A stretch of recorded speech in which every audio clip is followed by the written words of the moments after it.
am here at the SMX Convention Center, and this is where the very first Pinoy Idol will be born. In the next 21 weeks, sasamahan nyo kaming hanapin ang kauna-unahang idol sa bawat sulok ng Pilipinas. Here in the biggest, the grandest, and the most watched idol search in the world. Ako po si Raymond Gutierrez, and this is Pinoy Idol.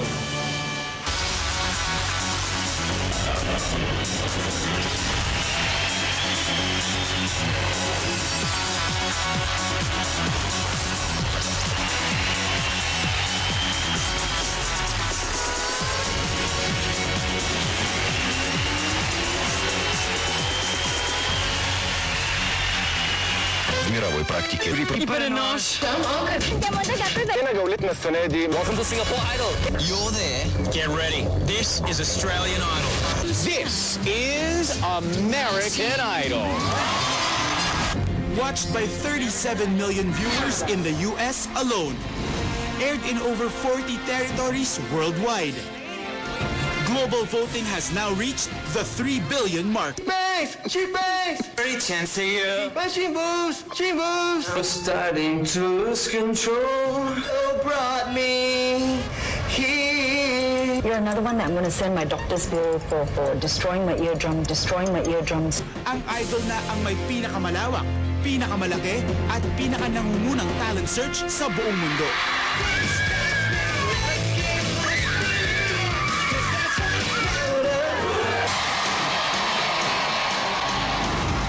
It has found its way to us. The Philippines is now officially idolized. Since the search was launched, dinumog ang idol headquarters in 8 major cities nationwide. Cagayan de Oro, Davao, Iloilo, Cebu, Batangas, Dagupan, Clark, at Metro Manila. Luzon, Visayas at Mindanao lumusob, dumagsa, at sabay-sabay nagpasikat upang patunayang sila ang karapat-dapat. Dialed by 1,000 numbers like you in my life. I will feel eternity. Idol, it goes straight for the untalented. But the battle has just begun. Yan pa lang ang unang hakbang sa totoong laban.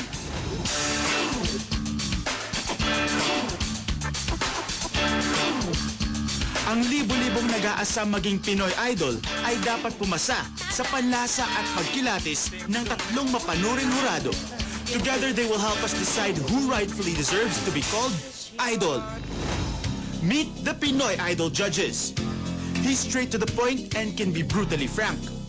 It's either you love him or hate him. One of the most formidable talent managers in the industry, Wingard Tracy. An ultimate performer and entertainer who had over 100 hit singles, 19 albums, 16 gold and platinum records, and double platinum record awards. Performed in over 300 shows and concerts here and abroad. Starred in over 50 movies and TV programs. The ultimate singer and composer, Ogie Alcacid. She captured the hearts of many Filipinos as a popular and multi-awarded TV host and actress. One of her generation's most celebrated Philippine pop icons, Jolina Magdangal. Your votes count, but their voices matter. Wingard Tracy, Jolina Magdangal, and Ogie Alcacid. Once the nationwide roundup is completed, everyone is taken into a bigger battlefield dahil ito na ang simula ng tunay na salpukan. From the thousands who came, only 200 shall make it to the final call. Kung saan halos kalahati ang mananatili at higit sa kalahati ang pauuwiin. From there, 45 shall be chosen, kung saan magmumula ang top 24. Only 12 will make it to the elite circle, where only 2 shall remain for the final face-off. At isa lang ang pipiliin to be rightfully proclaimed Pinoy Idol. And only you have the sole power to do that. Dahil pipiliin ang magiging unang Pinoy Idol through a nationwide text voting system linggo-linggo. Make sure you are ready kapag in-announce na namin kung kailan magsisimula ang botohan. Witness the Pinoy Idol journey like you've never seen it before.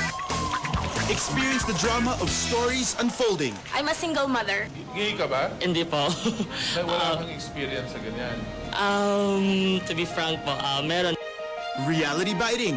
Now we've gotta find my own, my own. Okay. Parang may sunog. Nagsisigaw ka lang na nagsisigaw dyan.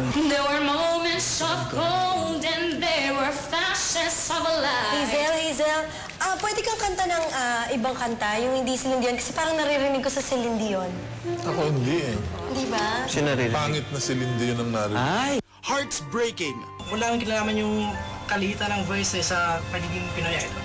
Yan lang po masasabi ko sa iyo, Gary Tracy. Win card.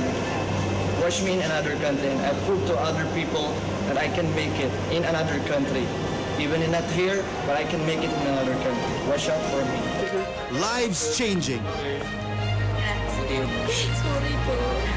Gusto mo mag-rest sandali? Kasi mahihirapan ka kumanta, di ba? Pahinga ka muna kaya. Share in the joy of their victory. See you. Thank you.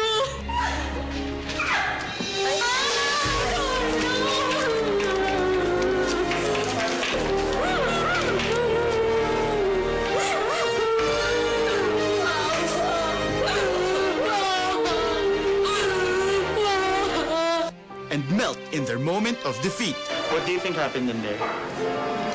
Masyado pa daw akong bata. Ano yung advice na binigay nila sa'yo? Gusto nila, yung improvement. What do you think that one kulang thing is? Sa voice daw wala, kaya lang sa performance, parang napipigilan. Andun na kaya lang hindi ko maituloy. All because everyone wants to be the first Pinoy Idol. Ramdam na ng buong Pilipinas ang Idol Fever. Kaya huwag na nating patagalin. When we come back, you will finally witness our Mindanao invasion as we officially open the search for the very first Pinoy Idol. First Pinoy Idol.